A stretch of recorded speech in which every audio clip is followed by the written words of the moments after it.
I'm going to explain a brainstorming technique that will change the way you think about creativity and idea generation. The technique is called the 10 by 10. You set a timer for 10 minutes and you force yourself to come up with 10 ideas before the time runs out. That's it. Doesn't matter if the ideas are shit, you just need 10 of them. So let me show you how it's done. This is me doing it before. I was narrating live, but my mic was muted and I didn't realize until like halfway through. Now what I'm doing here is I'm coming up with story ideas for a flash fiction prompt. This prompt is from Reddit writing prompts. It's a first contact story, but instead of some invading force or galactic invitation, it's an injured child in need of help. Now this technique, it's been a game changer for me. Before I learnt this technique, I had no idea what I was doing when it came to brainstorming. I'd just sit there and I'd try and come up with a brilliant idea by just thinking about it really hard. But I spend most of my time spinning my wheels, overthinking, going in circles. It doesn't work because it plays into this fundamental misunderstanding about creativity, that the longer and harder you think about something, the better your idea will be. But that's not the case. And this isn't just some theory of mine. This fact was proved over 15 years ago at Harvard University by a set of experiments that forever changed the way I thought about creativity. It all began in a photography class at Harvard University. The wily professor divided his class into two groups. Group A were tasked with submitting 100 photos by the end of semester. They would only be graded on quantity. Group B, however, were given the entire semester to take just one photo, one perfect photo, and they would be graded on how good it was. And at semester's end, our wily professor looks at all the photos and realizes that the very best photos overwhelmingly came from Group A, the quantity group.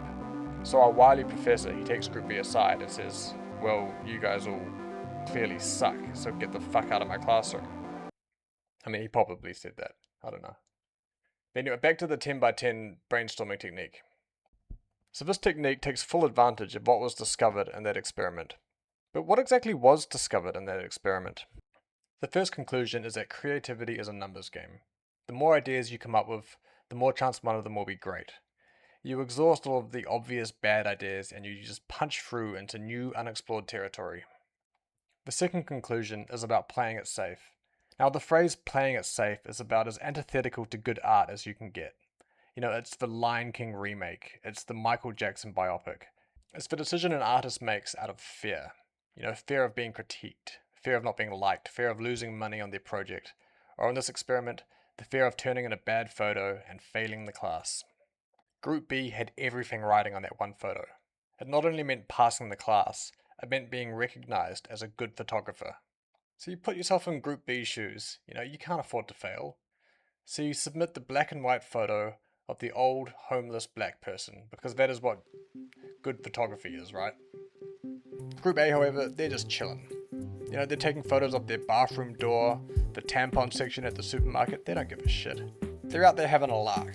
They're playing around, experimenting, and most of their photos will be crap, but they're okay with that because they just need the numbers.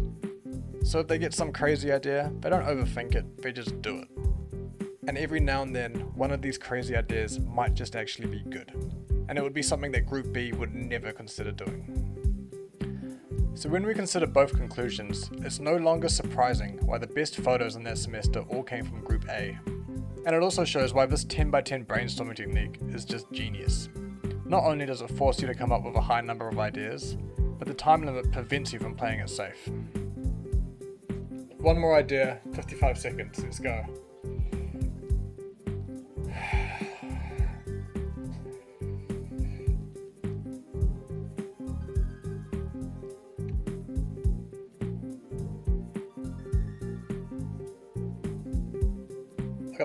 I got nothing. Fuck. I got nothing. Shit. Oh my god. I've gotta write something. Okay, alien child thinks they are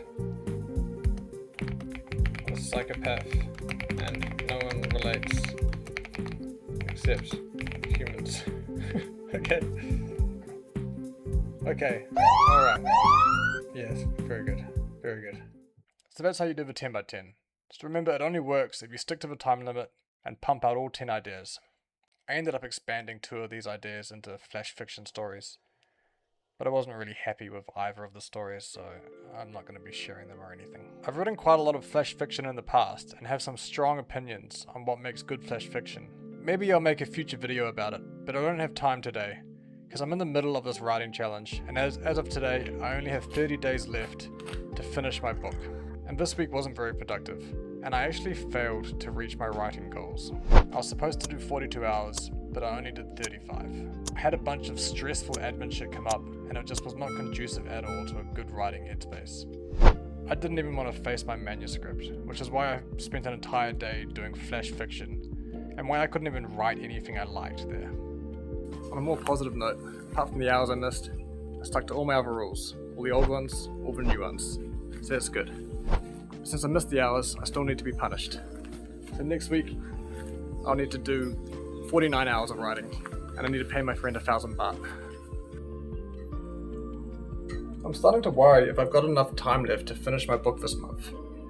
It's going to be close, so I might have to stop making these videos because they just take too much time and I really need to just lock in for these next 30 days.